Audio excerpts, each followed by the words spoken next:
वालेकुम, नमस्ते, सत श्री अकाल। कैसे हैं आप लोग? उम्मीद करती हूँ ठीक होंगे, खुश होंगे। मैं हूँ हज़ीका अली और मेरे साथ हैं तारिक नियाज़ी। अस्सलाम वालेकुम, नमस्ते, सत श्री अकाल। उम्मीद करता हूँ ठीक होंगे, खुश होंगे। दोस्तों जहाँ रहें खुश रहें, माँ बाप का ख्याल करें क्योंकि माँ बाप है तो सब कुछ है। चैनल को सब्सक्राइब कर लें, वीडियो को लाइक कर लें, दूसरों के साथ शेयर कर लें, बेल आइकन को तो वो जरूर प्रेस करें ताकि आने वाली हर वीडियो का नोटिफिकेशन आपको टाइम टू टाइम मिलता रहे। सो आज की हमारी वीडियो है बहुत ही इंटरेस्टिंग, मुझसे वेट नहीं हो रहा।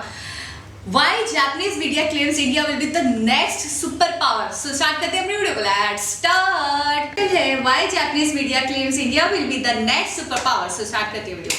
हेलो फ्रेंड्स, मैं हूं गौरव और जापान के न्यूज चैनल के एक टॉक शो में जापान की famous Waseda university of business school के प्रोफेसर ने यह कहा कि मोस्टली इंडिया दुनिया का नेक्स्ट सुपर पावर बनेगा। इनफैक्ट हिरोशी हिराबाशी जो इंडिया में 1998 से लेकर 2002 तक जापानीज एम्बेसडर थे, उन्होंने एक बुक भी लिखी थी जिसका नाम है India the last super power. But एक मिनट यहां पर जरा तारीफों को लगाम देते हैं। अगर हम वर्ल्ड पॉपुलेशन रिव्यू द्वारा कंडक्टेड एक सर्वे रिपोर्ट को देखें तो उसमें जापान मोस्ट इन्फ्लुएंशियल नेशन की लिस्ट में 6th पोजीशन पर आता है और इंडिया तो टॉप 10 में भी नहीं आता।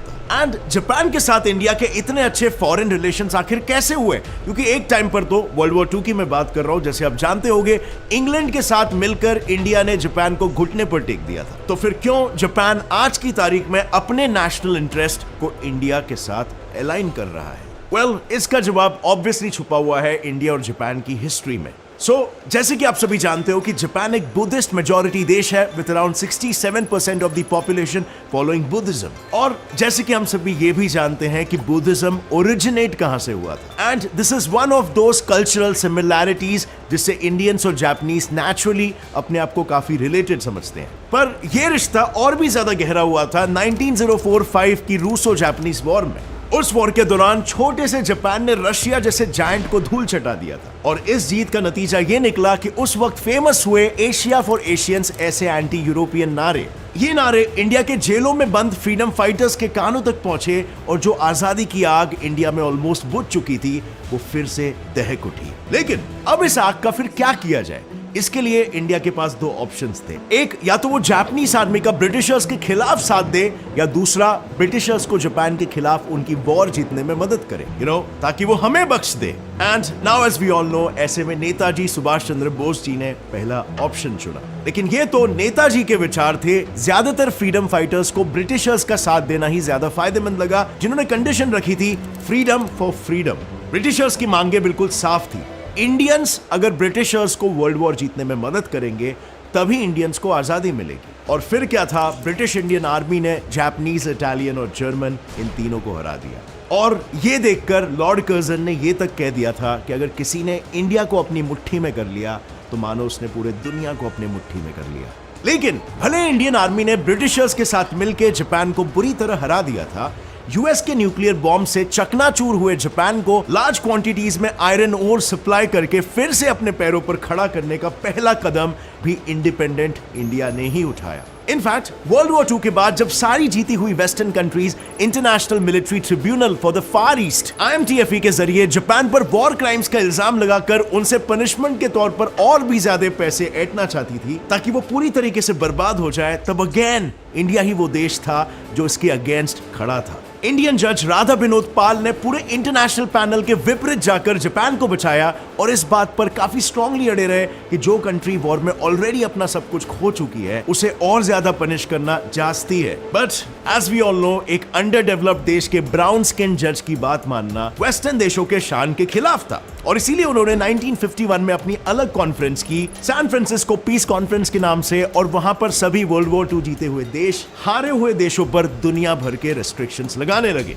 बट गेस व्हाट, वेस्ट के तरफ से लड़ने के बावजूद भी Indian prime minister Jawaharlal Nehru ने ऐसी अनफ्रेंड्स कॉन्फ्रेंस का हिस्सा बनने से बिल्कुल इनकार कर दिया और अगले ही साल जापान के साथ अपनी एक अलग पीस ट्रीटी साइन करके जापान पर बिलीव करके उसके साथ रिलेशंस आगे बढ़ाए, जिसके जरिए इंडिया ने ऑफिशियली जापान को उसके हर छोटे बड़े प्रॉब्लम्स में मदद करने का संकल्प लिया। और आखिर इंडिया के इन्हीं सब ह्यूमैनिटेरियन एक्शंस के चलते इंडिया और जापान के रिश्ते फाइनली इतने मजबूत हुए कि लिटरली 1989 में जब उनके एम्परर शोवा चल बसे थे तब पूरे इंडिया में 2 मिनट्स का मौन रखा गया था, जिसने जापानियों के मन में इंडिया के लिए इज्जत और भी ज्यादा बढ़ा दी। अब फ्रेंड्स, आगे बढ़ने से पहले मैं आपको एक इंपॉर्टेंट अपडेट देना चाहता हूं। Over a period of time, जैसे आप सभी देख ही रहे हो कि गेट्स इट फ्लाई के वीडियोस में काफी क्वालिटी चेंजेस हो रहे हैं, क्योंकि गेट्स इट फ्लाई की टीम एक्सपैंड कर रही है और हमें क्रिएटिव जीनियसेस की तलाश है। हमें क्रिएटिव और होशियार लोग चाहिए, एजुकेशन नहीं बल्कि हंगर, स्किल्स और एक्सपीरियंस चाहिए। और फिलहाल हम वीडियो एडिटर, कंटेंट राइटर और सोशल मीडिया मार्केटर ढूंढ रहे हैं और ये सारी पोजीशंस मैंने हायरिंग पर पोस्ट कर दी है। अगर आप इंटरेस्टेड हो तो आपको बस सीधा वहां पर जाकर अप्लाई करना है, और इन केस आपको इधर अपने मतलब की जॉब ना भी मिले तो टेंशन नॉट, क्योंकि हायरिंग पर 120 के कंपनीज ऑलरेडी हायर कर रही है। इस ऐप के थ्रू आपकी डायरेक्ट हायरिंग से पहले सीधा गेट्स इट फ्लाई के टीम मेंबर्स और टीम लीडर्स से होगी और आपका फाइनल इंटरव्यू मेरे साथ होगा। So you can better know about the company and our values. और ये सिर्फ मेरे लिए नहीं बल्कि हायरिंग पर किसी भी कंपनी के साथ आप ऐसा इंटरेक्शन रख सकते हो, डायरेक्टली हायरिंग मैनेजर्स और टीएल से बात कर सकते हो। और क्योंकि यहां पर कंसल्टेंट्स का कोई भी चक्कर नहीं है, इसलिए स्कैम होने के चांसेस भी नहीं होते। तो click on the link in the description now और ढूंढो अपने मनपसंद का job. And now coming back to the topic.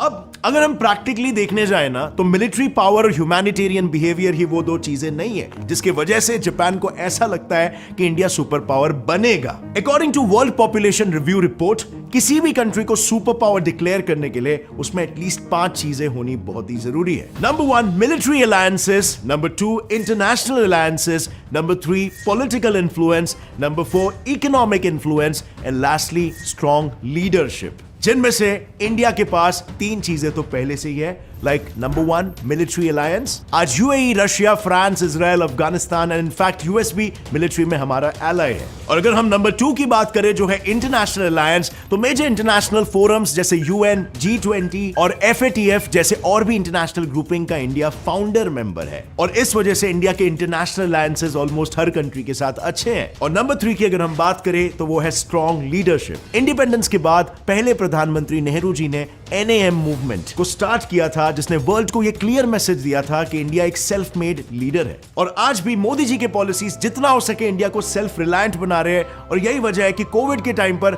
हमने वैक्सीन खुद क्रिएट किए और हमने दुनिया भर में डिस्ट्रीब्यूट भी किया, वो भी ऐसे टाइम पे जब दुनिया भर में पैनिक और अफरा तफरी मची थी और कोई किसी की हेल्प करने को तैयार नहीं था।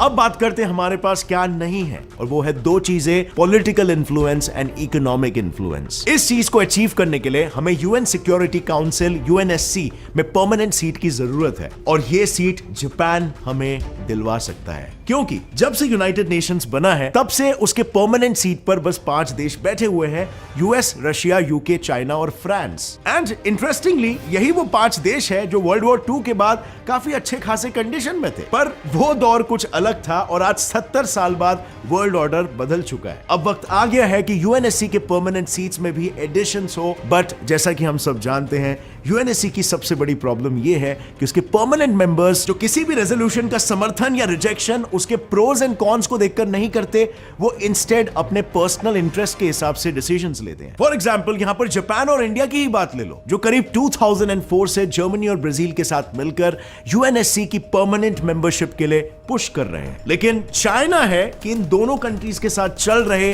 अपने बॉर्डर डिस्प्यूट्स का गुस्सा यूएन में इस रेजोल्यूशन के खिलाफ देकर निकाल रहा है। लेकिन इस मामले में ट्विस्ट यह है कि चाइना का यह कहना है कि वो अपना वीटो इसीलिए यूज करता है क्योंकि उसको असली प्रॉब्लम जापान से है, इंडिया से नहीं। और इसीलिए जापान अब इंडिया को आगे पुश कर रहा है ताकि UNSC की परमानेंट सीट पर बैठकर एक ऐसा देश एशिया का प्रतिनिधित्व करे जो उस कुर्सी का इस्तेमाल पूरे एशिया की तकलीफों को सुलझाने के लिए करेगा और ना कि उस पर राज करने के वेस्टेड इंटरेस्ट के लिए। क्योंकि देखो, इसमें जापान को भी जियोपॉलिटिकली बहुत फायदा है। अगर इंडिया UNSC का परमानेंट मेंबर बन गया तो वो एक नॉन परमानेंट मेंबर की तरह सिर्फ रेजोल्यूशन या पॉलिसी पर हाँ या ना नहीं करेगा, बल्कि उसके पास पॉलिसीज बनाने का और डिसीजंस लेने का भी हक आ जाएगा। यानी कल को अगर जापान चाहे तो वो इंडिया के जरिए UNSC की परमानेंट मेंबरशिप मिलने की जो प्रक्रिया है उसी में चेंजेस ला सकता है और एक डेमोक्रेटिक वोटिंग सिस्टम खड़ा कर सकता है जिसमें चाइना और अन्य परमानेंट मेंबर्स का एज सच कोई सोल से ना हो।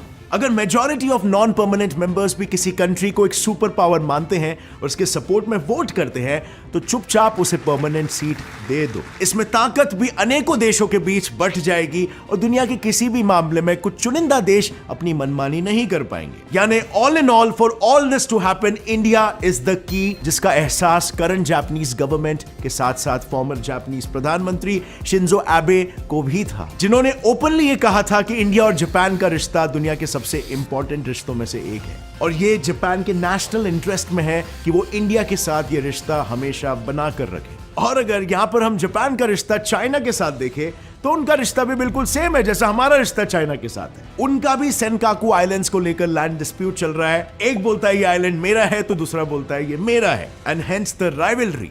बट यहां पर अभी अगर देखा जाए तो दोनों का ट्रेड रूट इंडियन ओशन से होकर गुजरता है, जिसमें चाइना के कई मेजर बेसेस भी हैं और उसमें अपॉइंटेड है 44 से भी ज्यादा सबमरीन्स जो दुश्मनी निकालने के लिए कभी भी छुपके से जापानीज ट्रेड वेसल्स को डुबा भी सकता है। बट इंडियन ओशन में इंडियन नेवी की पकड़ काफी स्ट्रांग है और इंडियन नेवी जापानीज वेसल्स के अगेंस्ट कुछ ऐसा होने नहीं देगा और इसीलिए भी जापान हमें सपोर्ट करता है। So that brings us back again to the question कि जापानीज मीडिया का यूं इंडिया की इतनी तारीफ करना उनका इंडियंस और उनके दिमाग के लिए इज्जत का नतीजा है या फिर ये रिपोर्टेज या सॉफ्ट इन्फ्लुएंसिंग का एक जरिया है जिससे इंडियंस के इमोशनल दिलों को जीतने की साजिश चल रही है for their own national interest. Well, वजह जो कुछ भी हो, लेकिन यही तो असली काम होता है ना मीडिया का, कंट्री के नेशनल इंटरेस्ट को ध्यान में रखते हुए न्यूज रिपोर्ट को पेश करना और ना कि हर समय अपने ही देश को कोसते रहना और इश्यूज को सेंसेशनलाइज करना। वेल, इस विषय पर आपका क्या कहना है मैं जानना चाहूंगा आपके विचार नीचे कमेंट सेक्शन में। और अगर इस वीडियो से आपको कुछ भी नया सीखने मिला एक लाइक जरूर ठोकना। Get set fly fact channel को अभी सब्सक्राइब कर लो और बेल नोटिफिकेशन दबाओ क्योंकि ऐसे एजुकेशनल वीडियोस आपको यहाँ पे देखने मिलेंगे। So thank you guys video को आखिर तक देखने के लिए।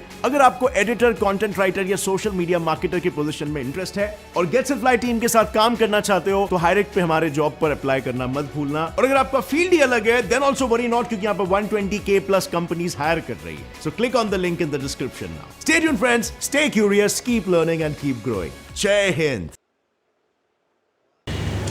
जी जनाब। अच्छा, मुझे तो ऐसा लगा था कि इकोनॉमिक इन्फ्लुएंस भी है, पॉलिटिकल इन्फ्लुएंस भी है, लेकिन सीट का होना जरूरी है। जाहिर सी बात है कि असल में मसला सिर्फ इतना है कि जो भी कंट्री मतलब असल किसी कंट्री की क्या वैल्यू है, क्या उसकी पोजीशन है, पूरी दुनिया से कुछ भी कहे, लेकिन जो भी यूएनओ के कंटिन्यू जो मेंबर हैं आज, तो वो अपने मफादात देखेंगे कि हमारे मफादात कहाँ जुड़ रहे हैं, हमारे मफादात क्या हैं, हम किस कंट्री को कंटिन्यू एक सीट दें, क्यों दें, क्या वजह है। ठीक। तो ये है कि सबसे पहले अपने मफादात देखे जाते थे। बिल्कुल ऐसे ही। और दूसरी चीज़ ये कि जापान का एक इतना बड़ा एक स्टेटमेंट बहुत मतलब अपने आप में मैं समझता हूँ कि जापान खुद एक बहुत बड़ी मतलब इकोनॉमी है, बहुत बड़ी ताकत है, एक मिलिट्री नहीं बहुत है, डेवलप्ड कंट्री है, बिल्कुल बहुत तरक्की याफ्ता। अच्छा, मैं एक चीज़ और भी बोलना चाहूँगी कि यानी कि इंडिया अगर यूएनओसी की सीट यूएनओसी या यूएनसी यूनाइटेड नेशन की सीट है। हाँ, तो मैं ये पूछना चाह रही थी, कंफर्म करना चाह रही थी कि यूएनएससी में अगर इंडिया को सीट मिलती है, या फिर मैं क्वेश्चन ऐसे करती हूँ कि तो क्या इंडिया पूरे एशिया की एक नुमाइंदगी करे, पूरे एशिया की? असल में होता क्या होता है, होता ये है कि किसी भी देश के साथ कोई प्रॉब्लम होती है, किसी भी देश के ऊपर कोई देश हमला करता है, सही, तो उस देश की सपोर्ट के लिए कम से कम कोई ऐसा देश हो जो उसके हक में बोले।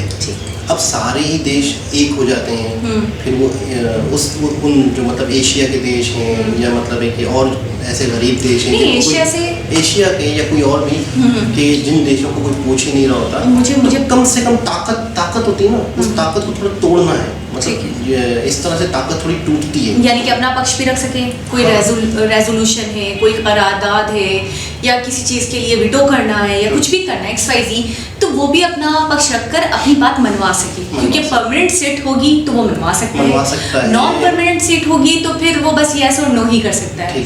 ठीक है। अच्छा, दूसरी बात मुझे थोड़ा सा ये भी समझ में आया कि वेस्टर्न इंटरेस्ट के बिहाफ पे ज़्यादा फैसले होते हैं। यही हो रहा यानी है, कि यही। क्या सही है क्या गलत है वो जाने दो, हमारा इसमें क्या मफाद है, हमारा इसमें क्या फायदा है, उसके बेसिस पे फैसला करो। तो जापान का जो ये इंडिया को सपोर्ट करने का मकसद ये है कि कोई एशिया का कंट्री हो जिसके साथ जापान के वैसे अच्छे ताल्लुकात हैं, तो कल को कोई प्रॉब्लम होती है तो या जापान अपनी बात रखवा सके, मनवा सके इंडिया के थ्रू। इंडिया के थ्रू सही। अच्छा चाइना, अभी चाइना एक एशिया का कंट्री है जो है इसमें यूएनएससी में, लेकिन वो इतना ज्यादा काम नहीं कर रहा। बिल्कुल ऐसा और ही। जापान की मुझे लग रहा है चाइना के इतने अच्छे मतलब हैं, लेकिन इतने ज्यादा अच्छे टर्म्स नहीं, क्योंकि वहाँ पे भी डिस्प्यूट है, डिस्प्यूट है, ठीक है ना, आइलैंड को लेकर। फिर भी सिस्टम तिजारत ये सारी ये सब चीज़ें- चल रहा है, वो तो ये चलता सारी है। चीज़ें। ये तो मैंने तरक्की याफ्ता देशों के अंदर एक बात, एक गुण देखा है कि कुछ भी हो जाए लेकिन ट्रेड नहीं बंद करते। अच्छा, आज जैसे जापान ने ये बात की तो मुझे ऐसा लगता है कि ये जापान एक छोटा देश नहीं है, ताकत के हिसाब से, मतलब एक इकोनॉमी के हिसाब से एक बहुत बड़ी मतलब एक ताकत है।